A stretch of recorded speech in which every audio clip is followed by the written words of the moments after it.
You won't see it in the spotlight. It won't cheer you on. But discipline is the silent force that builds empires in the dark. While others chase comfort, you'll be crafting character quietly, daily, until the world asks how you did it, and you'll smile knowing they never saw the work. You won't notice it when you wake up. It doesn't scream for your attention. It doesn't beg to be recognized, but it's always there, quiet, watching, deciding. It's the invisible force steering every part of your life, even when you pretend it's not. You think your life is a product of luck, of talent, of opportunity. No, it's discipline, or the lack of it. And it's been writing your story since the moment you decided to either choose yourself or betray yourself. Most people think success is something loud. They believe it comes from a breakthrough moment, a big idea, a powerful connection, a stroke of genius. But that's a lie told by people who never stayed long enough in the silence to understand the truth. The truth is, discipline is the force beneath every miracle, every comeback, every transformation. And it doesn't announce itself. It shows up in the shadows long before the spotlight. It's the reason you get up early when no one's watching, the reason you push forward when no one believes, the reason you become someone even you didn't think was possible. You don't feel discipline. You decide it. You build it like a house, brick by brick, through invisible, inconvenient, boring choices. You shape your destiny not by the big moves, but by the smallest ones, the ones you think don't matter, but they do. They all do. Every time you hit snooze instead of rising, you train your mind to break its own promises. Every time you say just this once, you teach your body that emotion rules over commitment. And every time you avoid the difficult thing because it's uncomfortable, you etch weakness deeper into your identity.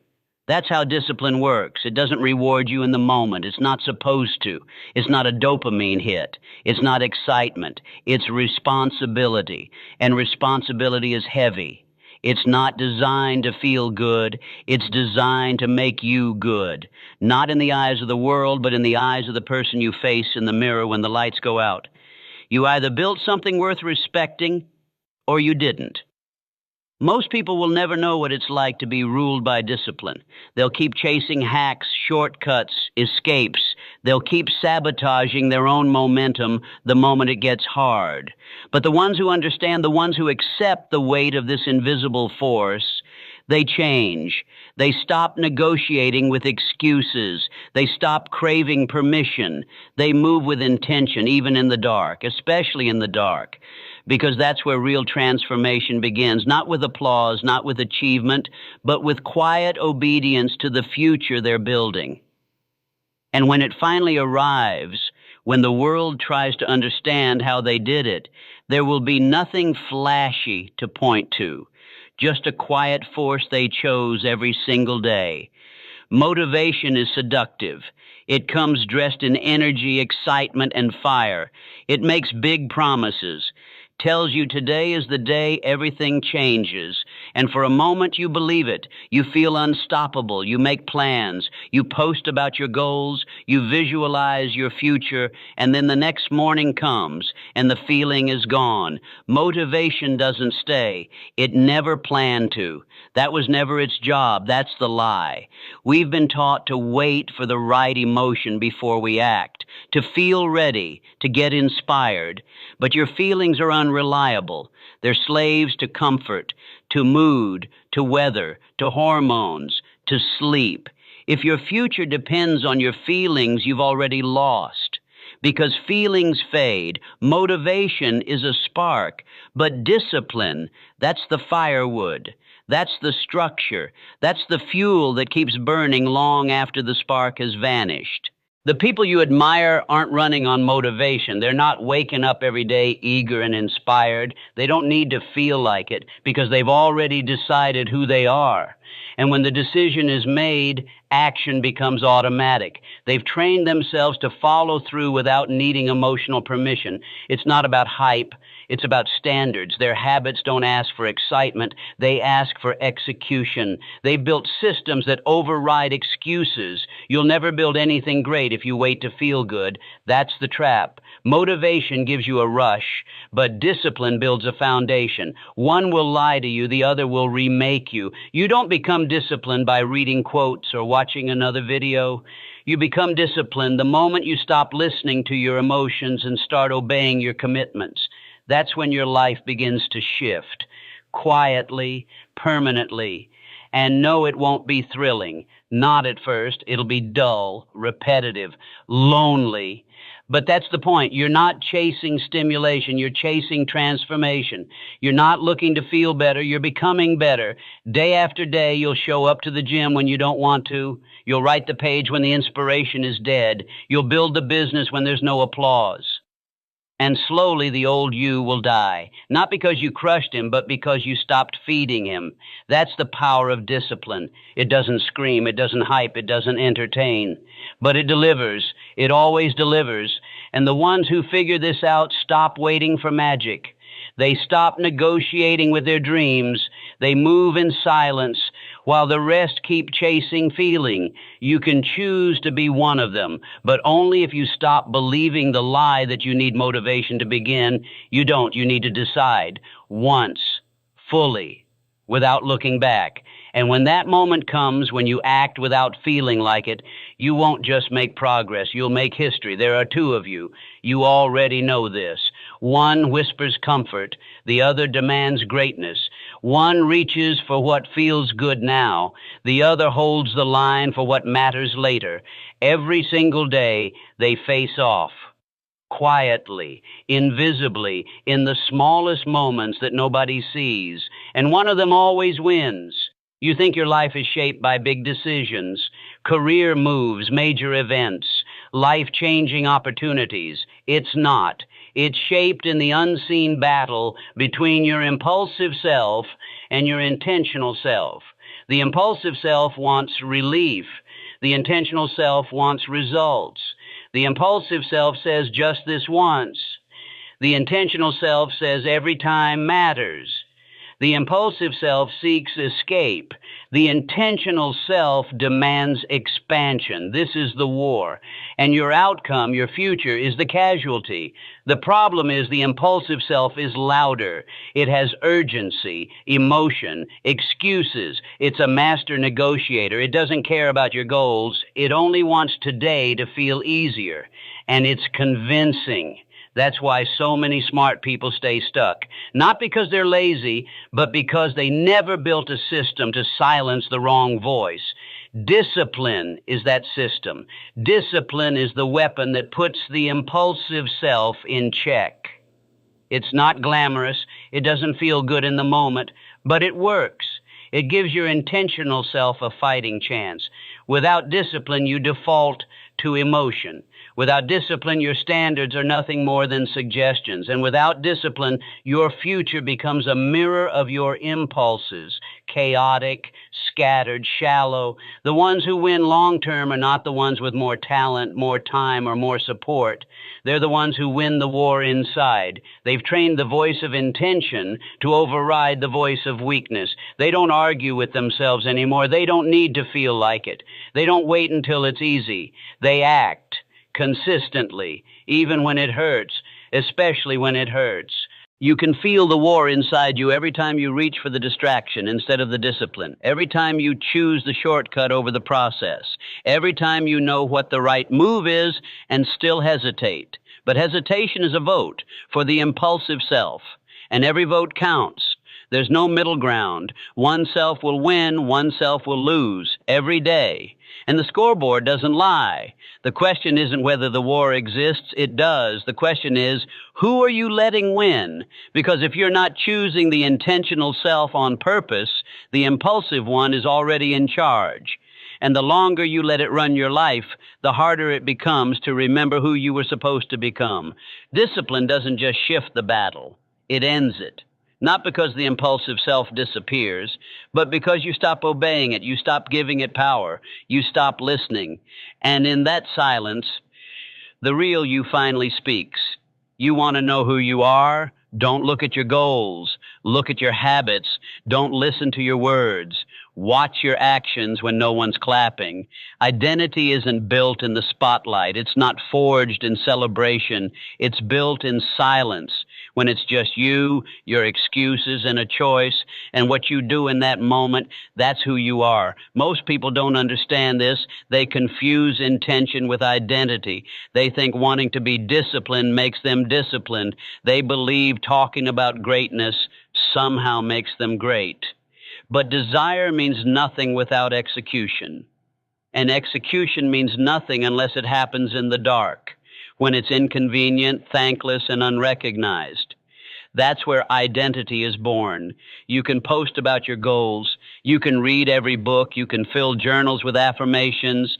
But if you keep choosing comfort when it matters most, you're not disciplined. You're hopeful. And hope without action is nothing more than a wish with a mask on. The truth is, every hard choice rewrites your self-image. Every rep at the gym when no one's watching. Every quiet hour of focus while the world scrolls and sleeps. Every dollar saved instead of spent. These aren't tasks. These are declarations. They say, this is who I am now. And when you do it again tomorrow, the belief gets stronger, the identity gets sharper, until one day the old you doesn't even fit anymore. But don't expect applause for this. Discipline is lonely. It doesn't get likes. It doesn't trend. It's not sexy. It's a silent contract with your future, a promise that doesn't need validation. And that's why most people run from it, because they don't trust themselves to stay the course without attention. They don't know who they are without noise, and the silence terrifies them. But if you can learn to love the silence, if you can embrace the boring, the repetitive, the grind without glory, everything changes. You stop needing to convince others you're evolving, because you'll know it. Not because of what you say, but because of what you do when no one's there to see it. This is how greatness is built. Quietly, incrementally, unemotionally, until one day the world wakes up and says, you're lucky, you're gifted, you were always like this. But you'll know better. You'll remember the silence, the discipline, the invisible battles that shape the version of you they never saw coming. You don't become what you dream. You become what you do, consistently, privately, without fanfare. That's identity. And it's never built with noise. It's built in silence, every decision, every day, until your actions stop being something you force and start being something you are. Most people misunderstand freedom. They think it's about doing whatever you want, whenever you want. They think it means no rules, no restrictions, no discipline. But that kind of freedom is an illusion. It's a trap disguised as liberty. True freedom isn't found in indulgence. It's found in self-control. It's not about saying yes to everything. It's about having the strength to say no when it matters most. Without discipline, freedom becomes self-destruction with a smile. The freedom to eat whatever you want leads to sickness. The freedom to spend without restraint leads to debt. The freedom to avoid discomfort leads to regret. That's not liberation, that's bondage. You're not free if your impulses control you. You're not free if your emotions make your decisions. You're not free if your life is ruled by whatever feels good in the moment. That's slavery to your lowest self. Discipline is the root of real freedom. It's the structure that lets you move with purpose. It's the guardrail that keeps you from falling off the edge. It doesn't restrict you. It protects you. It saves you from yourself. The undisciplined man might feel free, but he's trapped in patterns he doesn't understand. The disciplined man, on the other hand, builds his own path brick by brick with intention, focus, and restraint. He doesn't follow his feelings. He leads them. When you become disciplined, you gain time, you gain clarity, you gain control over your outcomes. You stop reacting and start creating. You stop blaming and start building. You're not at the mercy of chaos anymore. You've built a system that keeps you anchored no matter what storm hits. That's real freedom, not the absence of rules, but the presence of order you chose for yourself. But most people won't choose that, because discipline requires sacrifice. It means giving up the short-term hit for the long-term gain. It means choosing the hard road when the easy one looks more comfortable. But what they forget is this: the easy road always charges the highest price. It doesn't ask for payment up front. It collects interest for years. Regret is the invoice for undisciplined living, and it always shows up late when the damage is already done. So if you want to be free, truly free, don't chase comfort. Don't wait for permission. Build discipline. Choose the hard thing on purpose, not because it feels good, but because it frees you from the things that own most people: the addictions, the distractions, the impulses, the invisible chains they never even see. Freedom isn't a gift, it's earned. Earned through choices no one claps for, through standards no one sees, through habits that turn resistance into routine. You're not free because you can do anything. You're free because you've built the strength to do the right thing even when no one's watching, especially then. Most people stay the same, not because they want to, not because they're incapable of more, but because they keep waiting for something that never comes. They wait to feel ready. They wait for the fear to go away. They wait for the timing to be perfect, for the path to be clear, for the voice in their head to say, "Now," but that voice never speaks. And so they stay stuck, calling it patience, calling it wisdom, calling it preparation, when really it's hesitation in disguise. Change doesn't come when you feel ready. Readiness is a myth. It's the lie your mind tells you to protect you from discomfort.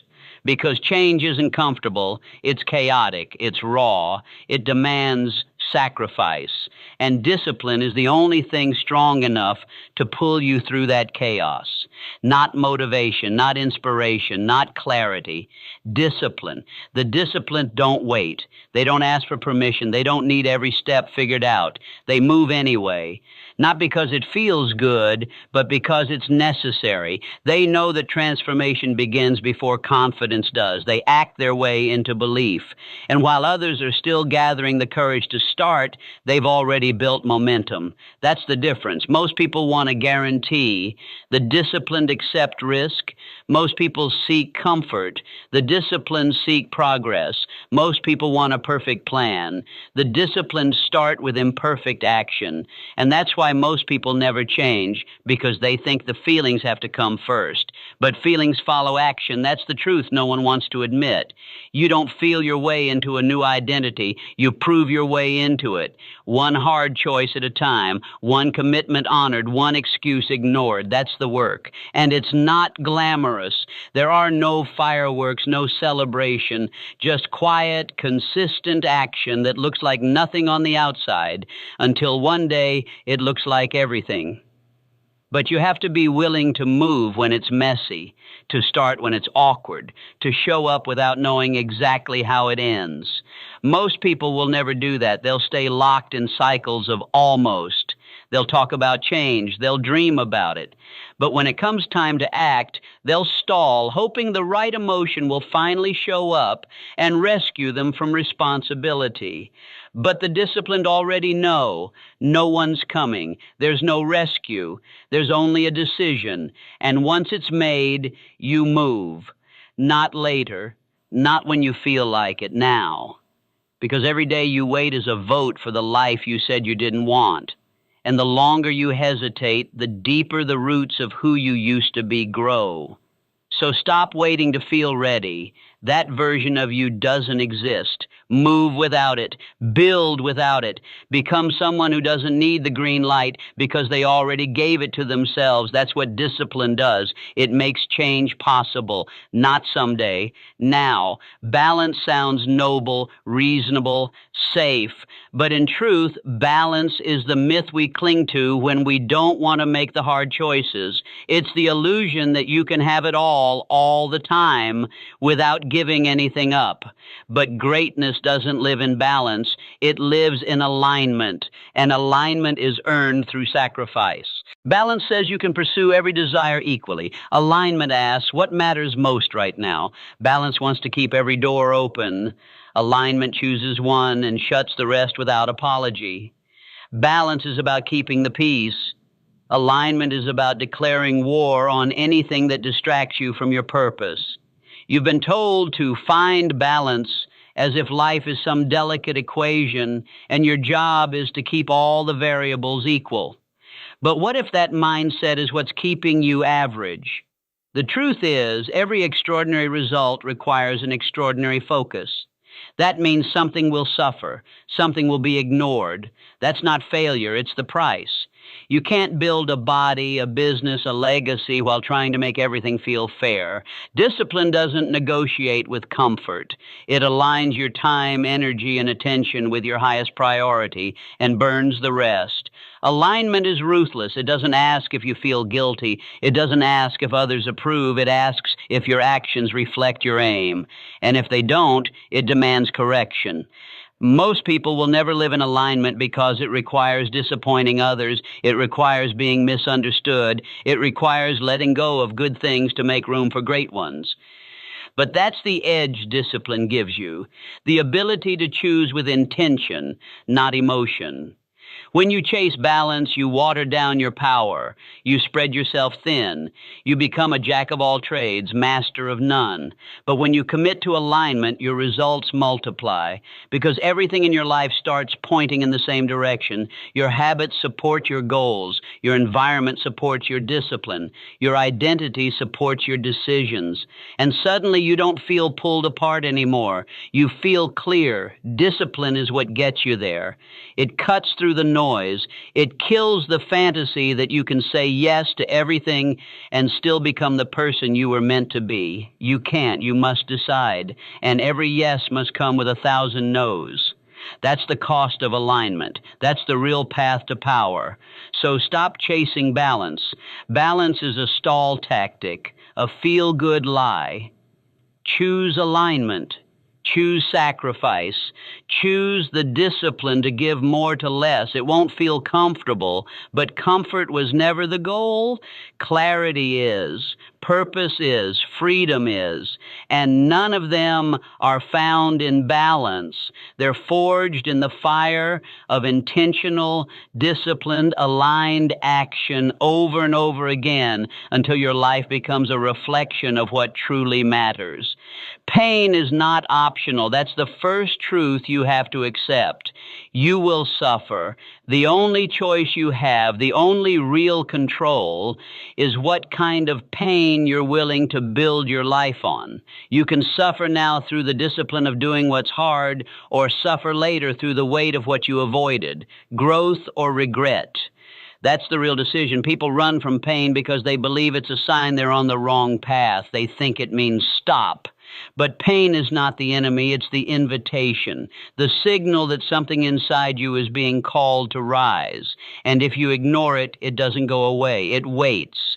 And when it returns, it brings consequences far heavier than the effort you were afraid to give. There is pain in waking up early. There is pain in staying focused while others drift. There is pain in putting down the comfort, ignoring the cravings, pushing through fatigue, and staying consistent when progress is invisible. But all of that pain serves you. It sharpens you. It builds capacity. It teaches your mind that you are in control, not your emotions, not your urges, not your excuses. You. Discipline makes you the architect of your pain. It lets you choose it on your terms. You walk into it, you design it, you use it like a weapon, and when the world tries to break you, it can't, because you've already been broken by your own hand and rebuilt into something stronger. That's what discipline does. It turns pain into power. But if you avoid that, if you keep running from the discomfort of now, you don't escape pain. You just delay it.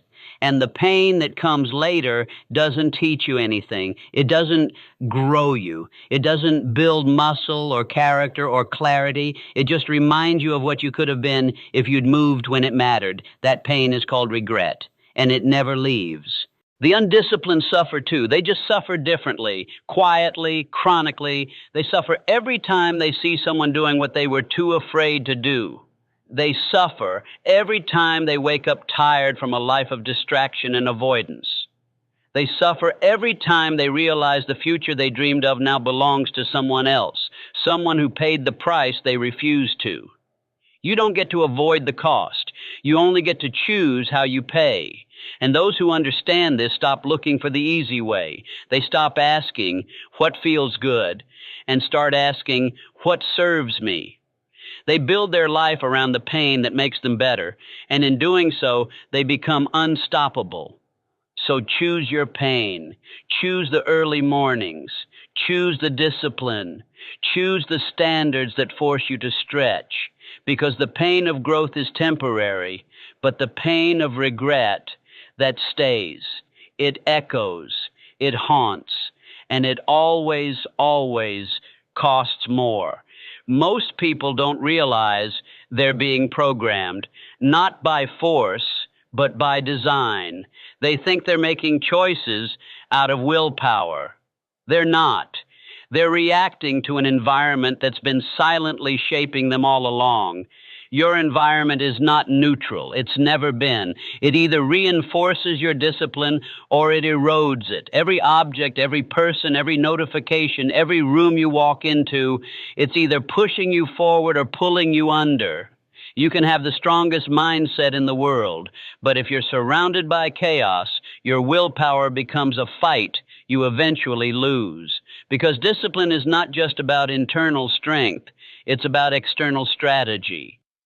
The people who live with discipline don't just have more self-control. They've engineered their surroundings to serve their identity. They've removed friction. They've eliminated triggers. They've made it easier to stay strong than to give in. Look around you. Your home, your desk, your phone, your friends. What do they silently encourage? What do they normalize? Is your kitchen a shrine to your goals or a minefield of regret? Is your calendar a reflection of your vision or a graveyard of distractions? Is your phone a tool or a weapon aimed back at you? These things aren't passive. They whisper to you constantly, and eventually you obey. Discipline starts in your decisions, but it survives in your environment. You can't train for greatness while living in disorder. You can't reach clarity in the midst of noise. You can't stay focused when you've built a life designed for escape. And yet most people never question the settings they exist in. They blame themselves for failing, but never ask whether their surroundings were built to help them win. The disciplined ask that question every day.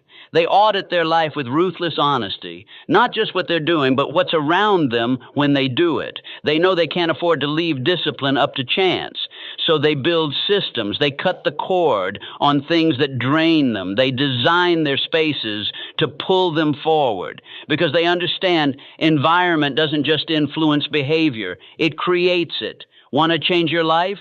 Change what surrounds you. Make your kitchen a place where the old you can't survive. Make your workspace a shrine to focus. Make your relationships a circle where excuses feel uncomfortable. You don't need more discipline. You need fewer traps. You don't need more willpower. You need fewer temptations.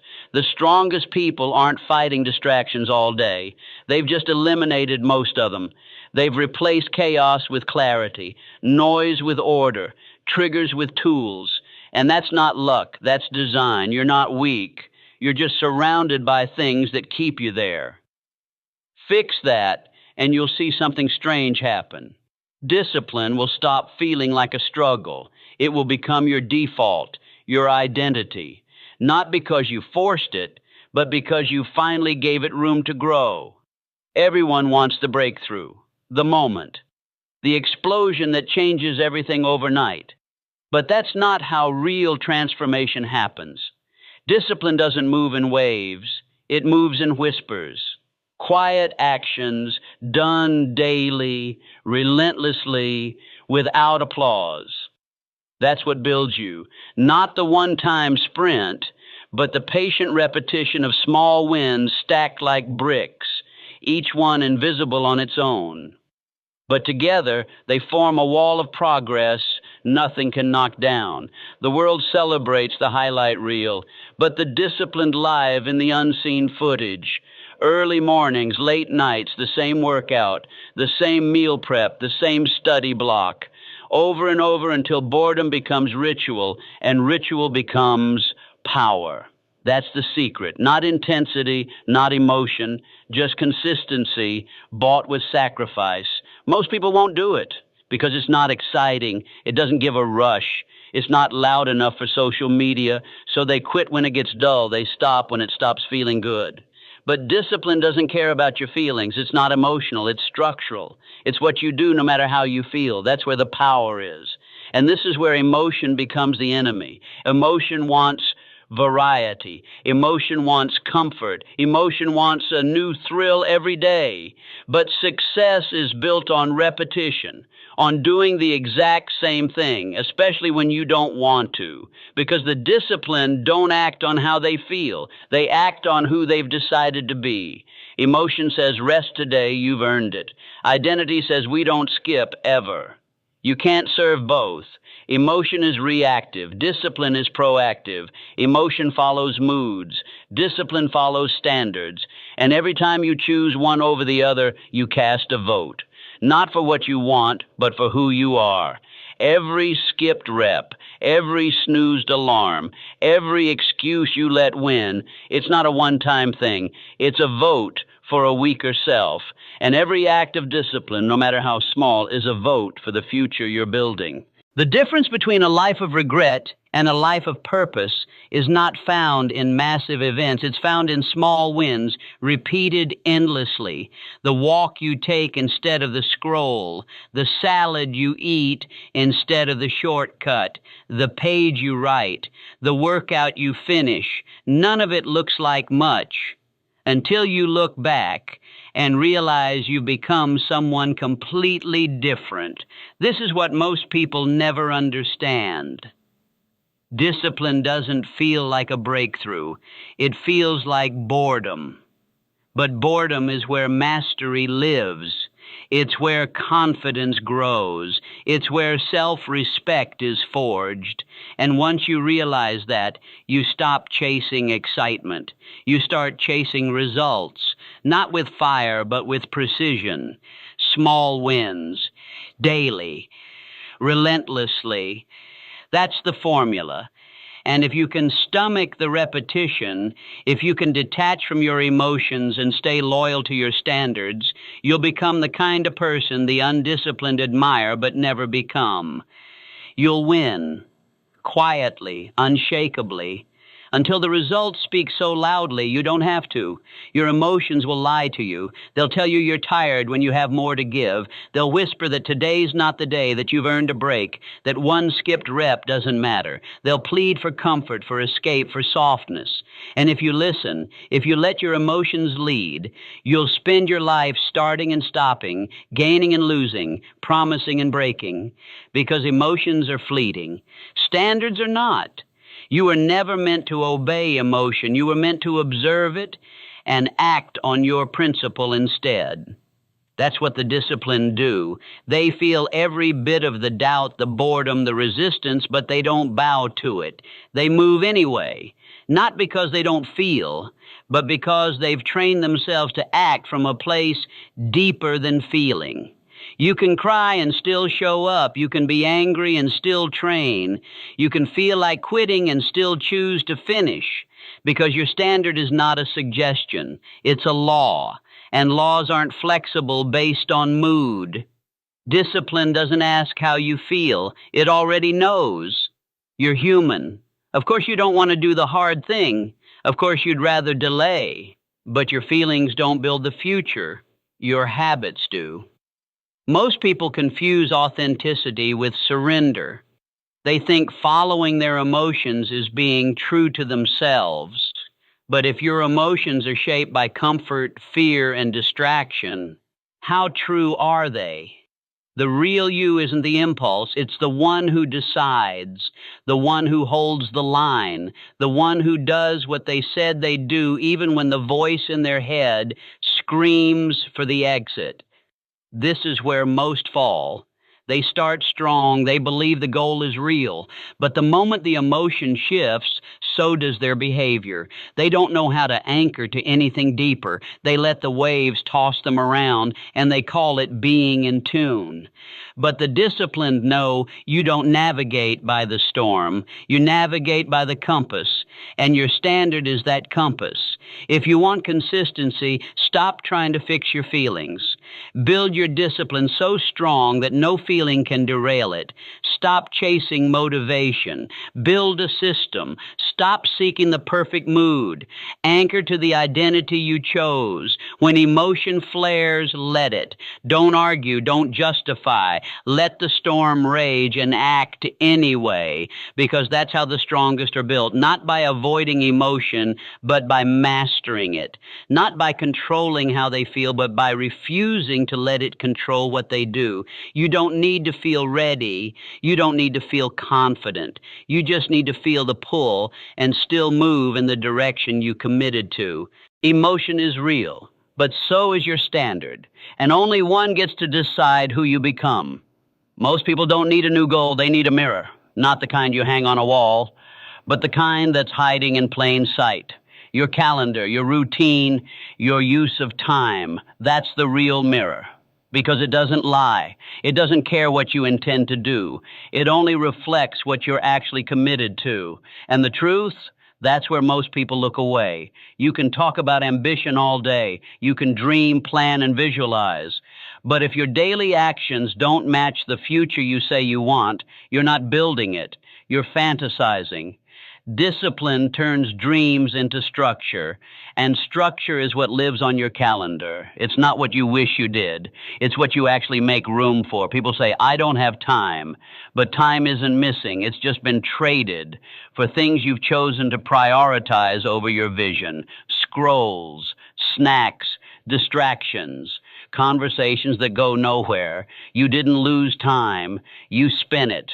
The question is, did it pay you back?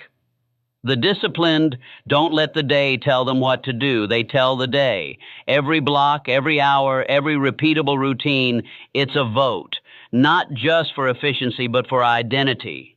Because when your life runs on autopilot, you better make sure the settings lead somewhere worth going. Your habits don't just create results, they predict them. And nothing predicts like a calendar that never lies. Look at your routine. Honestly, what does it say about what you value? What does it reveal about your standards, your vision, your priorities? If your goals don't show up in your schedule, they're not goals, they're wishes wearing ambition's clothes. The disciplined don't rely on willpower, they rely on rhythm. Their success isn't spontaneous, it's scheduled. You don't rise to your goals, you fall to your systems. And your system is hiding in how you spend your hours. Want to know who someone is becoming? Don't ask them. Look at their calendar. Look at their morning. Look at how they use dead time. Look at what happens after 8 p.m. That's where the real work lives or dies. The world is built by those who mastered minutes, who understood that an hour isn't just an hour, it's a brick in a foundation. And you either place it with purpose or you waste it with comfort. One builds, the other buries. So here's the challenge.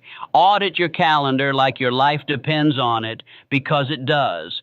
Fill it with what matters. Eliminate what distracts. Build rituals that make discipline automatic, not just once, but daily, relentlessly, until your schedule becomes your signature. Because in the end, it's not your words that shape your destiny, it's your routine. And it's already pointing somewhere. The only question is, do you like where it's taking you?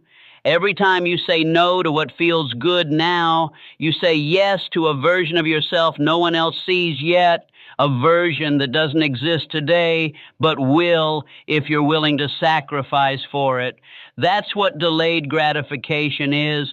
It's not denial. It's not punishment. It's a quiet contract with the future. And the signature is your discipline. The world celebrates instant results. It rewards speed.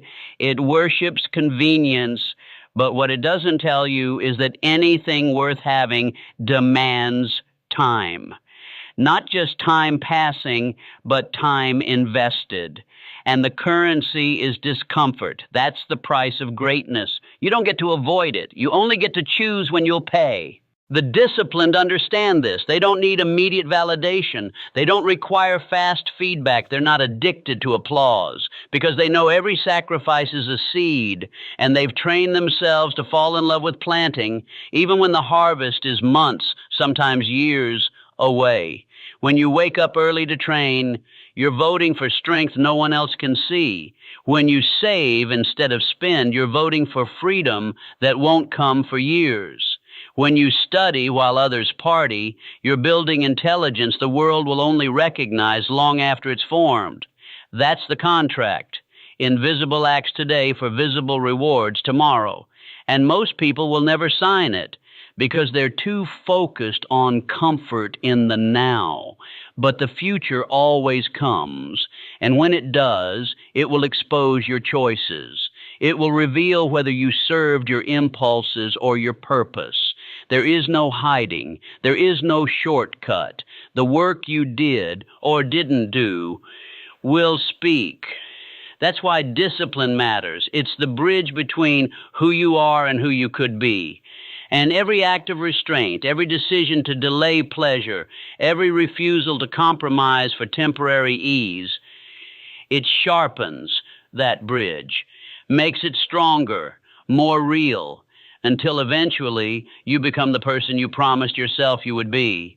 But it's lonely because this path isn't crowded. There's no cheering squad for skipping dessert, no standing ovation for choosing to work instead of scroll. It's just you, your standard, and a clock that hasn't paid you back yet. And that's where most give up. They confuse delay with denial. But the disciplined know the reward is coming. And when it does, it will be permanent. Not a flash, not a dopamine hit, but a life that reflects who you chose to become, long before anyone else believed in you. So hold the line. Keep voting. Keep planting. The world may not notice yet, but the future does, and it's keeping score. Confidence is not something you're born with. It's not a gift, and it's not a feeling that shows up one day and makes everything easier.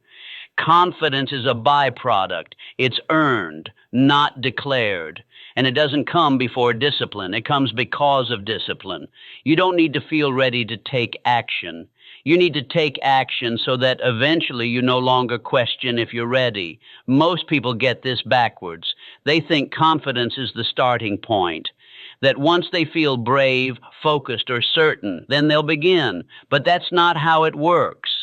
Waiting for confidence is just another form of procrastination. It's fear wearing a suit. It sounds reasonable, but it's just another excuse to stay small.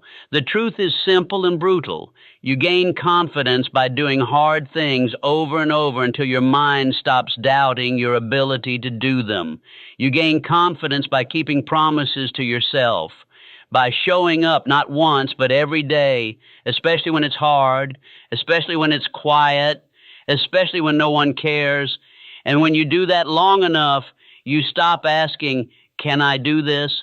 because your discipline already answered it. Confidence is self-respect built through effort. You can't fake it. You can't shortcut it. You have to earn it by pushing through the moments that would have broken the old you. And every time you do that, even just a little, the voice in your head changes. It stops hesitating. It starts trusting. And eventually it becomes quiet. That's the power of discipline. It silences self-doubt, not with hype, but with proof. Discipline is evidence, tangible, undeniable. You don't have to convince yourself you're strong when you've already done the work. You don't have to pretend you're focused when your calendar reflects it. You don't need to shout about your goals when your habits are living them out for you. That's what real confidence looks like. It's quiet. It doesn't need attention. It doesn't need approval. It's built brick by brick in silence. Most people chase confidence through consumption. Another book, another podcast, another affirmation. But the only way to feel different is to be different. And the only way to be different is to do different. No one can give that to you. You have to choose it. Discipline isn't about being perfect. It's about being consistent enough to prove to yourself that you're becoming who you said you would be. So if you don't feel confident right now, that's okay. You're not supposed to. Not yet. You're supposed to show up anyway. You're supposed to put in the reps, keep the promise, follow the routine, and one day, without even noticing, you'll realize you no longer need to feel confident. You'll just know, because your life, the way you live it, will be the proof. Your mind is not your friend by default. Left untrained, it becomes a saboteur, quietly dismantling your potential with every distraction, every excuse, every story it invents to keep you small. Your thoughts will argue for your limitations. They'll justify your procrastination. They'll dress up fear as logic and laziness as self-care. And if you don't take control, they'll run your life in circles, not because you're incapable, but because you never took command. Discipline doesn't start with what you do. It starts with what you think. Before you skip the workout, before you snooze the alarm, before you reach for the escape, you've already lost the battle in your head. That's why action alone isn't enough. You have to master the conversation behind the action, and most people never even realize it's happening. The voice in your mind isn't neutral. It's been programmed by fear, by the past, by other people's opinions, by habits that serve the old you, and it speaks first. It speaks fast. It tells you you're tired when you're just bored. It tells you to quit when things get hard. It tells you the work isn't worth it, that no one's watching, that you'll start tomorrow. But that voice doesn't care about your future. It only cares about comfort. And if you believe it, you'll never grow. The disciplined don't have better thoughts. They have stronger filters. They hear the same noise, but they don't obey it. They pause, they question, they replace. They've trained themselves to redirect doubt into focus, anxiety into preparation, weakness into action, not once, not occasionally, every time, until it becomes instinct. You don't need more motivation. You need more awareness. You need to step outside your own thoughts and ask, who's talking right now? Is this fear pretending to be logic? Is this comfort masquerading as self-protection? Is this voice helping me become who I said I would be? Or is it building a case for mediocrity? Most people don't ask. They just follow. And that's why they stay stuck. Discipline of thought means building a mental standard, a code, a filter so strong that garbage can't get through. You choose your thoughts like you choose your actions, intentionally, selectively, with purpose, because if you don't, your mind will choose for you, and it will always choose the path of least resistance. But resistance is the only place growth lives, and the disciplined don't avoid it. They run toward it. They use their thoughts as weapons, focused, clear, sharpened. They don't let the mind wander into weakness. They train it to stay on course. This is the highest form of discipline, not in the gym, not in the diet, not in the calendar, but in the mind. Because when you control your thinking, you control everything else. And if you don't, you're not the one living your life. Your untrained thoughts are. And they don't care about your goals. They care about survival. Your future deserves more than that. It deserves a mind ruled by vision, not fear, by decisions, not emotion, by discipline, not drift. Everything is easy when it's going well, when your plan is working, when progress is visible, when the world claps for your effort and life moves in your favor. But that's not the test. The test comes when it all falls apart, when the momentum dies, when the applause stops, when the results go silent. That's when most people disappear, because they built their discipline on outcomes, not on identity. The world will test you. It always does. Not out of cruelty, but out of truth.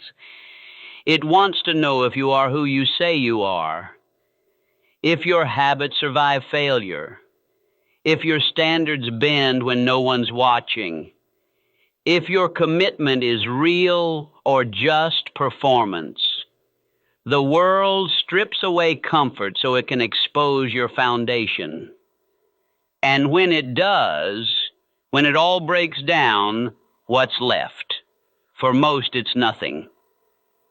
Because their discipline was borrowed from motivation, from approval, from circumstance. And when those disappear, so does their effort. But the ones who last, the ones who rise, they built something the world couldn't touch. Discipline so deep it doesn't need an audience. A rhythm so rooted it survives storms. That's real power. Not what you do when it's easy. What you do when everything says stop. When the world tests you, it won't send a warning. It'll hit when you're tired, when you're stretched thin, when the doubt is loud and the path is unclear. And in that moment, you'll either act from your habits or your feelings.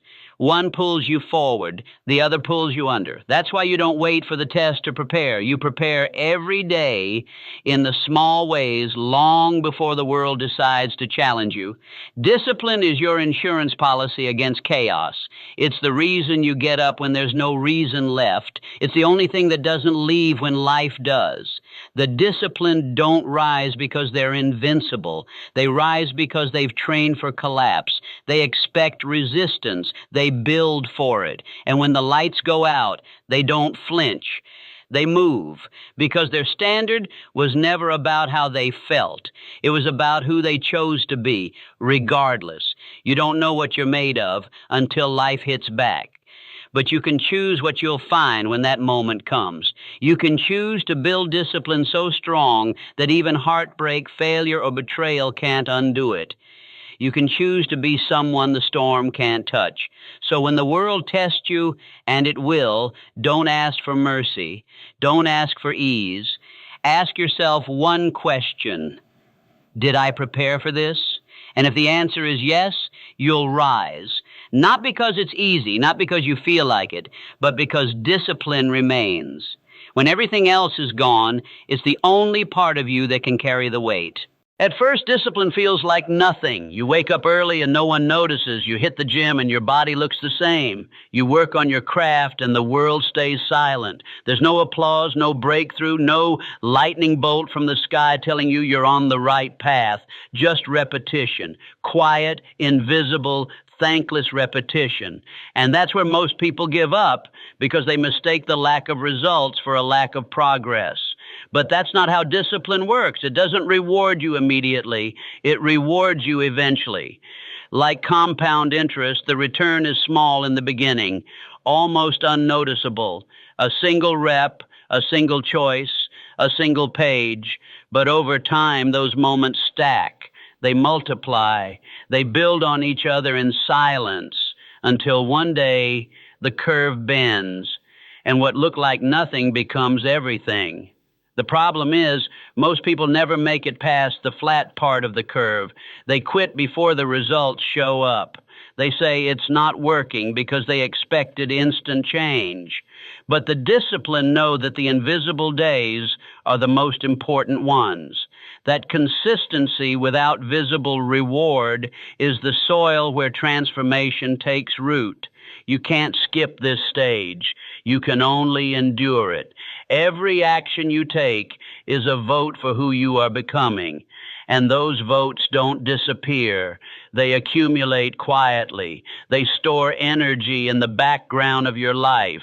And then without warning, something shifts. You run faster, you think clearer, you speak with more conviction.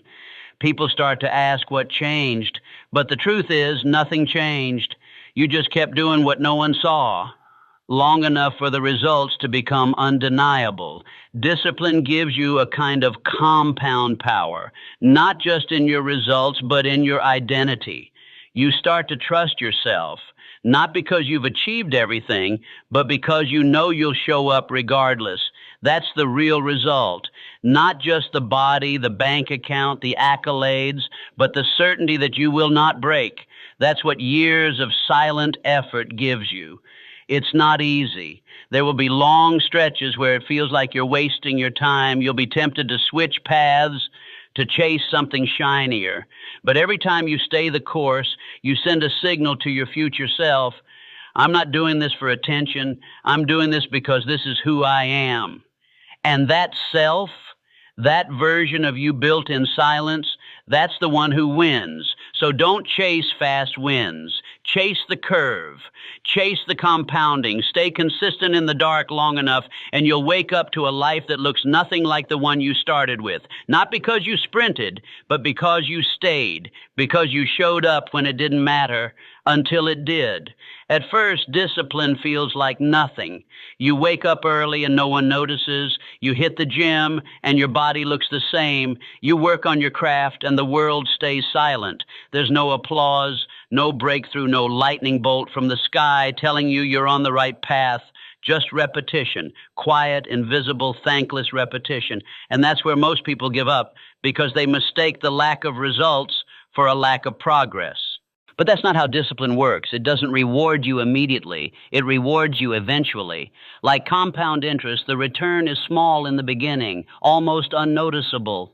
A single rep, a single choice, a single page. But over time, those moments stack. They multiply. They build on each other in silence until one day the curve bends, and what looked like nothing becomes everything. The problem is, most people never make it past the flat part of the curve. They quit before the results show up. They say it's not working because they expected instant change. But the disciplined know that the invisible days are the most important ones.